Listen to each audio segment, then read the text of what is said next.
আজ একটু থামো, এক মুহূর্ত থামো আর নিজের দিকে তাকাও। প্রতিদিন সকালে তুমি জানো ঠিক কি করা উচিত, কিন্তু তারপরও তুমি সেটা করো না। তুমি জানো সময় নষ্ট হচ্ছে, তুমি জানো ক্ষমতা নষ্ট হচ্ছে, তুমি জানো স্বপ্নগুলো ধীরে ধীরে নিঃশব্দে মরছে।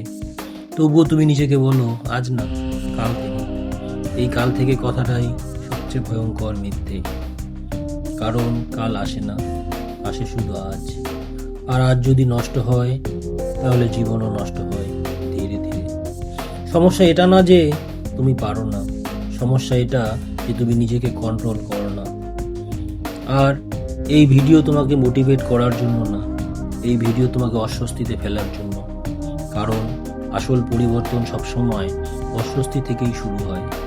চ্যাপ্টার 1, ডিসিপ্লিন আসলে কি? বেশিরভাগ মানুষ ভাবে ডিসিপ্লিন মানে কষ্ট, ডিসিপ্লিন মানে কঠোর জীবন, ডিসিপ্লিন মানে আনন্দ শেষ। কিন্তু সত্যিটা একেবারে উল্টো। ডিসিপ্লিন কোনো শাস্তি না, ডিসিপ্লিন কোনো জেলখানা না। ডিসিপ্লিন মানে নিজের ভবিষ্যৎকে নিজের হাতে নেওয়া। ডিসিপ্লিন মানে আজ একটু কষ্ট নেওয়া, যাতে কাল সারা জীবন আফসোস না নিতে হয়। ডিসিপ্লিন মানে মন যা চায় সেটা না করে জীবন যেটা চায় সেটা করা। যখন মন বলে থাক, আজ বাদ দে, আজ ভাল লাগছে না, আর তুমি তবুও ঠিক কাজটা করো, সেখানেই ডিসিপ্লিন জন্ম নেয়। ডিসিপ্লিন কোনো চিন্তা না, ডিসিপ্লিন কোনো অনুভূতি না, ডিসিপ্লিন হলো কাজ। যখন শরীর ভারী লাগে, যখন মন অজুহাত খোঁজে, যখন কমফোর্ট ডাক দেয়, ঠিক তখনই ডিসিপ্লিন বলে কাজ হবে। চ্যাপ্টার 2, মোটিভেশন আর ডিসিপ্লিনের পার্থক্য। মোটিভেশন একটা অনুভূতি, আজ আছে কাল নেই। কখনো ভিডিও দেখে আসে, কখনো গল্প শুনে আসে, কিন্তু মোটিভেশন কখনো দায়িত্ব নেয় না। মোটিভেশন বলে আজ ক্লান্ত, আজ মুড নেই, কাল ভালো করে করব। কিন্তু ডিসিপ্লিন কিছু বলে না, ডিসিপ্লিন চুপচাপ কাজ করে। জিমে ভর্তি হওয়া মোটিভেশন, জিমে যাওয়া ডিসিপ্লিন। বই কেনা মোটিভেশন, বই পড়া ডিসিপ্লিন। স্বপ্ন লেখা মোটিভেশন, স্বপ্নের জন্য প্রতিদিন কাজ করা ডিসিপ্লিন।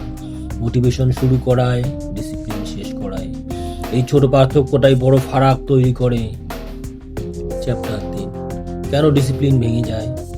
কারণ একটাই, আরাম। আরাম নেশার মতো ধীরে ধীরে ধরে। একদিন দেরি করে ওঠা, একদিন ব্যায়াম বাদ, একদিন বেশি ফোন, সবকিছুই নর্মাল মনে হয়, কিন্তু মস্তিষ্ক এগুলোকে পুরস্কার হিসেবে ধরে নেয়।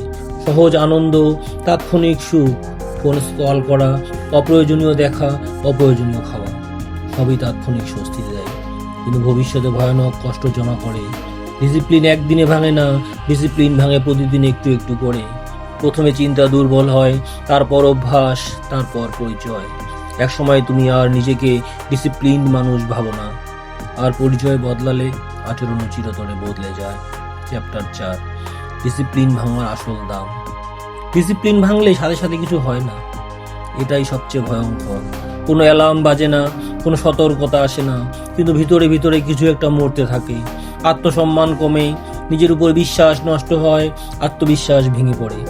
কারণ আত্মবিশ্বাস কথা থেকে আসে না, আত্মবিশ্বাস আসে প্রতিদিন নিজের কথা রাখার থেকে। যখন তুমি নিজেকেই মানো না, তখন আর কোনো স্বপ্ন বিশ্বাসযোগ্য লাগে না। তারপর শরীর ভাঙে, শক্তি কমে, মন দুর্বল হয়। আর একদিন তুমি ভাবো হয়তো আমি পারি না, যখন আসল সত্যিটা হলো তুমি পারো, কিন্তু নিজেকে কন্ট্রোল করোনি। সবচেয়ে কষ্টের বিষয় জানো, একই সময়, একই সুযোগ, একই বয়স, কিন্তু আলাদা জীবন, কারণ ডিসিপ্লিন আলাদা। চ্যাপ্টার 5, ডিসিপ্লিন কিভাবে গড়ব।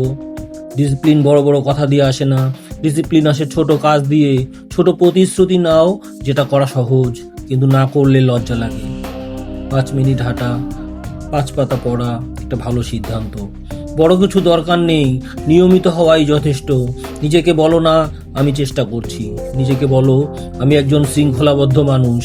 কারণ আচরণ সবসময় পরিচয় অনুসরণ করে। আর সকাল জয় করো, যে সকাল যেতে সে দিন যেতে। ঘুম থেকে উঠে ফোন নয়, নিজেকে কন্ট্রোল করো। পানি খাও, শরীর নড়াও, চুপচাপ বসো। মস্তিষ্ককে বলো আমি নিয়ন্ত্রণে। শেষ কথা, আজ পারফেক্ট হওয়া দরকার নেই, আর শুধু নিয়মিত হওয়ার সিদ্ধান্ত নাও। একটা ছোট কাজ আজই, এখনই, কারণ জ্ঞান জীবন বদলায় না, কাজ বদলায়।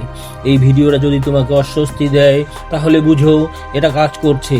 ডিসিপ্লিন বেছে নিলে লাইক করো, এভারেজ জীবন না চাইলে সাবস্ক্রাইব করো, আর এই কথাগুলো শেয়ার করো সেই মানুষটার সাথে যে এখনো আরামে আটকে আছে। মনে রেখো, স্বপ্ন সবার থাকে, কিন্তু ভবিষ্যৎ গড়ে শুধু শৃঙ্খলাবদ্ধ মানুষ।